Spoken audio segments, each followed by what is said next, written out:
Hey, salut à toutes et à tous, c'est Ems. Aujourd'hui on se retrouve pour une nouvelle vidéo. Vidéo qui changera un peu de ce que je présente sur ma chaîne d'habitude parce qu'aujourd'hui je vais vous parler des animés à voir pour cet été 2020. Je vais notamment vous présenter donc les nouveaux animés qui vont sortir d'ici peu, mais aussi les suites et les reprises de certains animés qui ont été stoppés à cause de la pandémie du Covid-19. Comme vous allez sûrement le remarquer, je les ai pas tous mis, mais j'ai mis ceux que j'attendais le plus. Sur ce, ne nous attardons pas plus sur ce sujet, et c'est parti.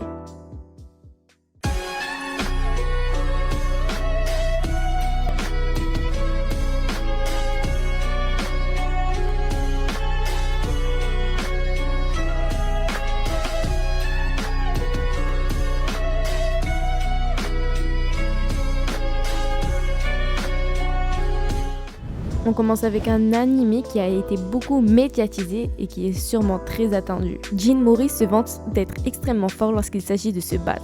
Sa vie bascule quand il est invité à participer au tournoi God of High School visant à déterminer le lycéen le plus puissant de tous. S'il gagne, tous ses vœux seront exaucés. Mais les autres participants ne sont pas en reste et chacun vient avec ses propres motivations pour accéder à la victoire et ainsi réaliser ses souhaits. Une série d'affrontements quelque peu chaotiques commence entre eux. Mais que va-t-il vraiment les attendre à la fin de ce tournoi? En effet, quelque chose d'étrange se passe et une certaine organisation serait derrière tout ça. Franchement, j'en attends beaucoup de cet animé et j'espère qu'il me décevra pas, mais d'après ce que je vois, ça a l'air d'être super. Ça débutera le 6 juillet sur Crunchyroll.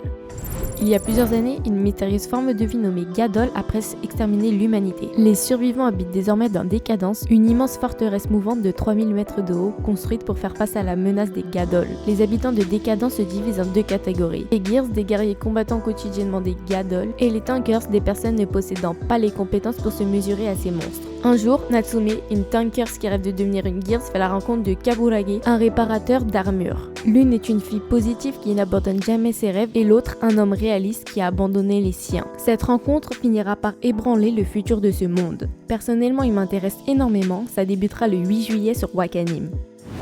Après 2000 ans, le seigneur démon, ayant la capacité de détruire les humains, les élémentaires et les dieux vient d'être réincarné. Suite à une longue période d'innombrables guerres et de conflits, Arnos, le seigneur démon, devint malade et fatigué et aspirait à un monde pacifique. Il décida donc de se réincarner. Cependant, le monde dans lequel il se réincarne est trop habitué à la paix et ses habitants sont donc trop faibles. Arnos décide de s'inscrire à l'Académie Mahou, qui est un établissement créé pour rechercher tous les étudiants susceptibles de représenter la réincarnation du seigneur démon.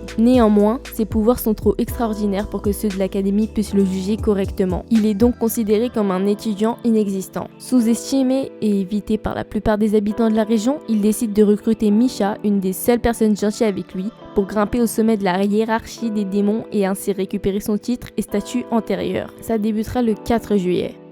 L'héroïne hérite de la société de son défunt père et devient productrice d'un programme populaire. Malheureusement, la société est au bord de la faillite à cause d'un manque de bénéfices. Tout en essayant de sauver le programme populaire de son père, l'héroïne fera connaissance de 4 prétendants potentiels. En parallèle, elle se retrouve prise dans une conspiration où un pouvoir appelé Evol est recherché. Ça débutera le 15 juillet sur Crunchyroll.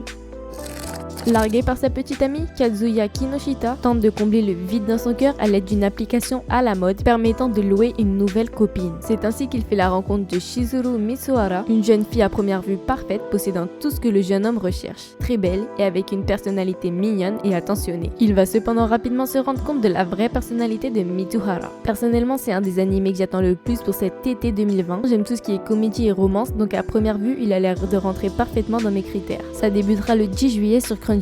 Et maintenant on va passer aux suites. La plupart devaient sortir bien avant mais ont été reportés à cause de la pandémie du Covid-19. Et on commence directement avec un animé qui a été beaucoup attendu, qui n'est autre que Re:Zero. Comme tout le monde, j'attendais cette saison 2 avec impatience. Ça faisait très longtemps que je l'attendais et je suis super contente. Elle débutera le 8 juillet sur Crunchyroll. Pareil que pour Re:Zero, j'attendais énormément la saison 2 de Fire Force. Ça débutera le 3 juillet sur ADN et Wakanim. La partie 2 de Sword Art Online Alicization War of Underworld, je reprends ma respiration, sortira le 11 juillet sur Wakanim. Et enfin une saison 3 pour Snafu qu'on attendait depuis déjà un petit bout de temps, débutera le 9 juillet sur ADN. Maintenant on passe aux animés qui ont été arrêtés la saison dernière suite au Covid-19. On commence par Boruto qui reprendra le 5 juillet sur ADN. Reprise aussi de la saison 2 de Fruit Basket le 29 juin sur ADN. De même pour One Piece, le même jour, donc le 29 juin, et aussi sur ADN. Maintenant, Black Clover, que j'attendais beaucoup, reprendra le 7 juillet sur Crunchyroll. Reprise de Toharo Kagaku no Railgun, ou appelé tout simplement Certains scientifiques Railgun. C'est l'un de mes animés préférés, donc je tenais aussi à vous dire que je pense que je ferai probablement une vidéo dessus. Il est beaucoup trop sous-coté à mon goût. Il reprendra le 24 juillet sur Crunchyroll. Voilà, je vous ai parlé du plus gros. Comme je l'ai dit au début de la vidéo, j'ai pas tout mis. Je préfère le redire au cas où. Vous pouvez évidemment lâcher un petit pouce bleu et vous abonner, ça fait super plaisir. Bref, c'était Ems et à la prochaine. Ouh là là là là, je t'invite dans ma folie. Ouais, ouh là là là là. Ah oui, ah oui, ah oui.